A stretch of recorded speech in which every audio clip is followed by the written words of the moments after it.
Hello, classmate. I am Ricardo Rodriguez, and today I'm going to talk about the analysis of the novel Passing by Nella Larsen.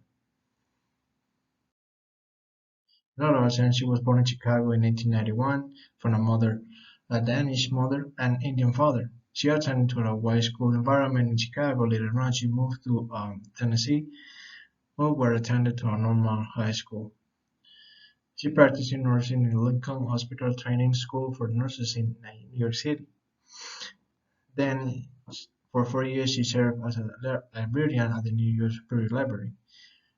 Her first novel was Quicksand in 1928, and the year later, she wrote the second novel, Passing, in 1929. She died in 1964, where she was practicing nursing. The setting of the novel is in Harlem, New York, in the middle of the 1920s. According with the war milieu, the novel is takes place at the time when racism toward black people was explicit. This can be seen through the main characters who represent and demonstrate the life of African American at that time, where the white people had power, they were the wealthy, and had all the right. Also, it was time that the social media it wasn't there for communicating. Everyone had to write a letter to communicate with others. But also, at that time, Harlem was the capital of the Black American people. Now we're going to talk about the major characters. The first of them is Erin Redfield. She's the protagonist of the novel. She's a light-skinned African American woman who sometimes passes when it's convenient for her. She is married to physician Brian Redfield and the mother of Junior and Ted. The second character is Claire Kendra. She is a light-skinned blonde African-American woman who passed as white, married to Jack Bellow, a wealthy white man, without ever telling him that she was African-American. The third character is Brian Redfield. His Irene husband, dark-skinned African-American who can exactly pass. Brian is a respected physician. He has wanted to move to South America for some time, but Irene insists they need to stay in the United States. Fourth character is John Jack Bello, a traveler and a businessman who is Claire's husband and the father of Claire's daughter, Margaret.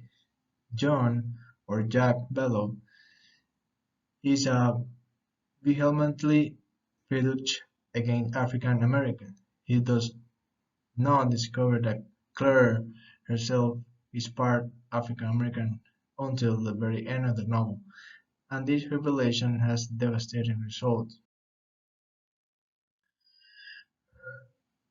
The climax and the conflict of the novel.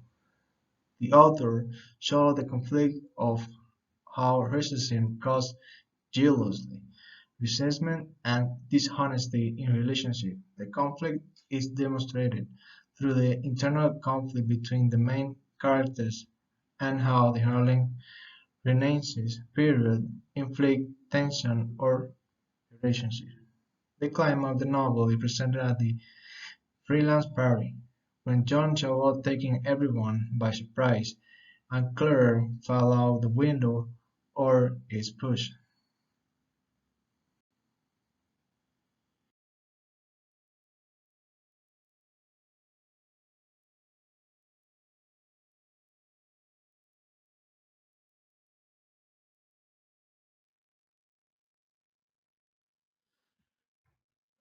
There is in a novel some example of foreshadowing that we can find. There is one. Irene thought Claire and her husband Brian were having an affair. She thought Claire wanted to steal her husband. Irene wanted to get rid of Claire and have Jack involved. To everyone's surprise, that what happened at the end of the story. This being the case of example of foreshadowing. There are also a sample of dramatic irony. John Bellow had hateful feeling against the black people, He could not bear the idea of being around a black person, and for that reason he discriminated against them, expressed hatred, and insulted them. John had no idea that his wife, Claire, was an African American descent, and that she didn't took like it because her skin wasn't dark. However, Claire was a bit dark skinned, and for that reason John referred to her as a Nick. There are now I'm going to talk about my opinion of the end of the novel. Since the author represents of the open ending in which she does not describe what really happened, I believe that Claire's death was due to a murder. I can really think that Irene pushed Claire out the window. As the author described how Irene felt after the accident, the author described that Irene did not feel sorry. She was amazed. Also, Irene expressed some words that it make to anyone think about that if she really was ready to commit that tragedy because she started shaking so much and she can't even speak normally. And she prayed. Also, the author gives us a little bit of information in the last paragraph when a strange man says some words that only Irene could understand because it was about Claire's possible affair with Brian, her husband. Here's some ending quotes that made me think about that practical ending. Here is one. Irene wasn't sorry, she was amazed, incredulous, and most.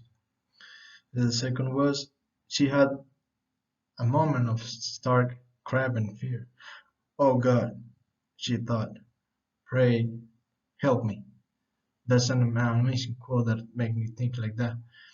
And the end, and the last one, she heard a strange man saying, dead by misadventure. I'm inclined to believe that's an amazing quote. So was my analysis of the novel passing. And I would like you to write some comment and think about what all that I said, and especially of this ending that I just described. This is possibly one of them.